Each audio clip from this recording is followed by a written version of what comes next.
سید کی بات چلی تو ایک سید کی بات بھی بتا دوں. سبحان اللہ. آل رسول کی کیا نسبتیں ہیں، آل رسول کی کیا محبتیں ہیں، آئے میں آپ کو بتا دوں. فضل بن ربیع کہتے ہیں کہ اس وقت کے بادشاہ نے مجھے خصوصی اپنی دربار میں بلایا، فضل بن ربیع، اور مجھ سے بڑے غصے میں تھے، تلوار لہرا رہے تھے بہت زیادہ، اور تلوار کو بار بار ان کی چمک سے میری آنکھیں چندھا رہی تھیں. مجھ سے کہنے لگے ایک شخص کے بارے میں حکم ہے، اس کو ابھی گرفتار کر کے لے آؤ، اور اگر تو گرفتار کر کے نہ لایا تو یہ تلوار تیرے اوپر. میں نے پوچھا وہ کون ہے؟ کہا تو موسیٰ بن جعفر بن علی بن الحسین بن علی ابن ابی طالب کو جانتے ہو؟ یعنی امام موسیٰ کاظم کو جانتے ہو؟ میں جانتا ہوں. کہا ان کو گرفتار کر کے میرے پاس لاؤ، اور میں نے آج ان کو سزا دینی ہے، اور کوڑے مارنے والوں اور جلادوں کو بلا لیا کہ تیار رہو. یہ کوڑے مارنے والے بھی آ گئے، جلاد بھی آ گئے. میں حضرت امام موسیٰ کاظم کے گھر کی طرف روانہ ہوا. کھجوروں کے پتی بنی ایک معمولی سی جھونپڑی کے دروازے پر پہنچا. وہاں آپ رہائش پذیر تھے. ایک حبشی غلام کھڑا تھا. میں نے اس سے کہا اپنے مالک سے ملنے کی اجازت طلب کرو. کہا کوئی اجازت نہیں، آپ آ جائیں. اندر گیا، دیکھا تو غلام کے ہاتھ میں مکراس تھا. مکراس کہتے ہیں کینچی سے. وہ آپ کی پیشانی اور ناک پر کثرت سجدہ کی وجہ سے پڑھنے والے گٹھے کاٹ رہا تھا. سجدے ان کی کثرت کی وجہ سے. آل رسول کی نسبتیں سجدوں کے ساتھ ہیں، عبادتوں کے ساتھ ہیں. اگر سچا عشق ہے محبت آل رسول کا تو وہ سچا عشق زندگی میں منتقل ہوگا. ان کا سچا عشق محض سجدے کی وجہ سے آپ کی پیشانی اور ناک سے جو گوشت تھا وہ مکراس کینچی سے کاٹ رہا ہے غلام. میں نے امام کو سلام عرض کیا. آپ کو خلیفہ یاد فرماتے ہیں. فرمایا بھلا خلیفہ کا ہمارے ساتھ کیا تعلق؟ ہم فقیر وہ بادشاہ. اس نے کہا جی بہرحال آپ کو یاد فرماتے ہیں. اچھا. کہا کہ اگر ہمارے حبیب کملی والے کا فرمان ہمارے سامنے نہ ہوتا، ایک حدیث ہمارے سامنے نہ ہوتی تو ہم کہ خلفاء کا اکرام کریں، میں ہرگز نہ جاتا. چل پڑے. میں نے کان میں آہستہ سے عرض کیا حضرت ذرا غور سے سنیے گا اس واقعے میں آل رسول اور آج کے مضمون کو. میں ذرا آج کے مضمون میں بھی آپ کو اس میں کچھ ملنے والا ہے، ابھی ملنے والا ہے، غور سے سنیے گا. میں نے کان میں عرض کیا کہ حضرت بادشاہ آپ کو سزا دینا چاہتا ہے، کوڑے مارنے والے اور جلاد تیار ہیں. میری دل میں محبت تھی آل رسول کی، اور بادشاہ کا میں غلام تھا. بادشاہ کی حکومت اور حکم بھی سامنے تھا، اور ادھر آل رسول کی حب اور محبت اور عظمت بھی سامنے تھی. یہ دونوں چیزیں سامنے تھی. اچھا. اور میں اپنے آپ کو ذہنی طور پہ تیار کر لیں کہ آپ سزا دیے جائیں گے. اچھا. فرمایا میرا رب کو وہ نہیں جانتا، دنیا اور آخرت کا مالک ہے،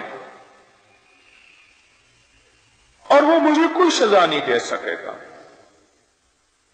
فضل بن ربیع کہتے ہیں انہوں نے اپنے ہاتھ کو سر کے ارد گرد 3 مرتبہ گشت کی.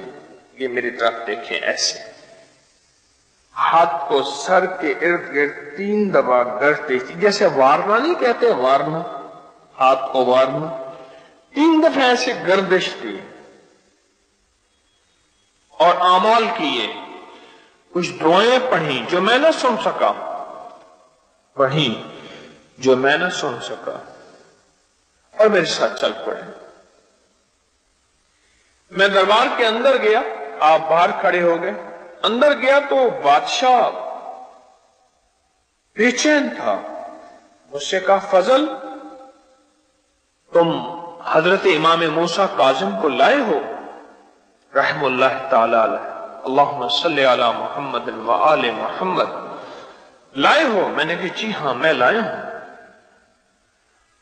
تو فرمایا انہیں اندر لے آؤ۔ بادشاہ نے کہا انہیں تم نے پریشان تو نہیں کیا، تم نے انہیں اذیت تو نہیں دی، تو انہیں کوئی تکلیف تو نہیں دی؟ نہیں۔ اور میں بادشاہ کے رویے پہ حیران، یہ ابھی پل بھر میں تھوڑی دیر میں پہلے تو بادشاہ نے جلات کو اور کوڑے مارنے والوں کو پہلے سے تیار رکھا تھا، ابھی کیا ہو گیا؟ نہیں میں ناراض ہوا، نہ اذیت دی۔ کہا اچھا میں نے اپنے نفس پر قابو پا لیا ہے، میں نے ان کی سزا کو معاف کر دی ہے اور اپنے غصے پہ قابو پا لیا ہے، انہیں اندر لاؤ۔ میں اندر لایا تو بادشاہ نے بڑھ کے اب شیخ کا استقبال کیا، گلے لگایا اور اپنے ساتھ بٹھایا اور کہا میری مسند کے وارث بھی آپ ہیں، میری مال و دولت کے وارث بھی آپ ہیں، میری اقتدار کے وارث بھی آپ ہیں، میری دنیا کے وارث بھی آپ ہیں، میری آخرت کے وارث بھی آپ ہیں۔ فضل بن ربیع کہنے لگے میں حیران، یہ کیا ہو گیا پل بھر میں آنن فانن، یہ کیا ہو گیا؟ تو کہا کہ پھر انہیں اپنی مسند بٹھایا، ملاقات ہوئی، اور پھر آخر میں جاتے جاتے ایک قیمتی صندوقچہ لایا گیا۔ صندوقچہ لایا تو اس نے اپنے ہاتھ سے اسے امام کے حوالے کیا اور پوشاکیں دی، دینار سے بھری ہوئی تھیلیاں دی، اور امام نے فرمایا، شیخ نے فرمایا اگر اشراف نفس کے بغیر ہدیہ لینے کا حکم نہ ہوتا تو میں کبھی وصول نہ کرتا۔ اس میں بھی ایک بڑا راز ہے، یعنی وہ ہدیہ جس میں میرے اندر کی چاہت نہیں تھی، مجھے تو پتا تھا میں جا رہا ہوں، جلاد بھی انتظار میں ہے، کوڑے مارنے والا بھی انتظار میں ہے، میری توقع کے خلاف تھا کہ مجھے اتنا ہدیہ ملے گا۔ جو ہدیہ نفس کی طلب، اندر کی طلب کے بغیر ملے اسے کہتے ہیں اشراف نفس کے بغیر، جس میں نفس کا طمع نہیں تھا۔ مثلا آپ میرے پاس ہیں، میں پیر ہوں، میں کہوں یہ مرید میرے پاس آ رہا، مال لائے گا، ہدیہ لائے گا، چیزیں لائے گا۔ ایک درویش کے پاس ایک بندہ آیا، ہدیہ لے کے آیا، یہ واقعہ ذہن نشین رکھیے گا۔ آیا، حضرت نے اس سے ہدیہ لیا، فرمایا میں نہیں لیتا۔ حضرت میرا ہدیہ تو آپ قبول کرتے ہیں ہر دفعہ، کسی کا کرے نہ کرے میرا تو۔ فرمایا اس دفعہ تو آیا تھا تو میرے دل میں خیال آیا تھا، یہ ہدیہ لایا تو میرے دل میں طمع آ گیا تھا، اب یہ میں ہدیہ نہیں لینا چاہتا، کیونکہ اس میں اب طمع آ گیا ہے۔ طمع میں برکت نہیں ہوتی، طمع میں برکت نہیں ہوتی۔ اچھا وہ چلا گیا، اچھا حضرت ٹھیک ہے میں واپس لے کے جا رہا ہوں۔ تھوڑی دیر کے بعد آیا، کہنے لگا اب قبول فرما لے۔ میں نے تو منع نہیں کیا، پر میں حضرت نے اب تو آپ نے ذہن میں کر لیا تھا نا کہ چلا گیا، اب تو وہ طمع چلا گیا۔ قبول کرانے والے جن کے اندر طلب ہوتی ہے، تڑپ ہوتی ہے، وہ اس طرح بھی قبول کرا لیتے ہیں اپنی ہدیے کو، اور قبول کرانے پہ سعادت سمجھتے ہیں۔ میں حضرت میرے جانے کے بعد تو آپ کے دل میں آ گیا، میں چلا گیا، بس چلا گیا، اب تو آپ کے اندر وہ طمع نہیں ہے نا، تو میں نہیں ہے، تو میں بسم اللہ قبول فرمائے، حضرت نے بھی قبول فرما لی۔ تو حضرت شیخ امام موسیٰ کاظم نے فرمایا میں کہ اگر میرے اندر یہ اشراف نفس نہ ہوتا تو میں کبھی ہدیہ قبول نہ کرتا. ہدیہ قبول کیا، میں انہیں چھوڑنے گیا، پھر محل میں واپس آیا تو میں نے بادشاہ سے پوچھا کیا ہوا؟ کہ لگا انوکھا واقعہ ہوا. جب میں نے تمہیں بھیجا تو میں نے دیکھا کہ میرے محل کو کچھ لوگوں نے گھیرا ہوا ہے اور ان کے ہاتھوں میں نیزے ہیں، اور انہوں نے نیزے کی انیاں میرے محل کی بنیادوں میں گاڑ رکھی ہیں، اور انہوں نے مجھ سے کہا ہے اگر تو نے فرزند پیغمبر کو، تو نے نبی کے بیٹے کو، کملی والے کے بیٹے کو اگر تو نے تکلیف دی تیرے محل کو زمین میں دھسا دیں گے،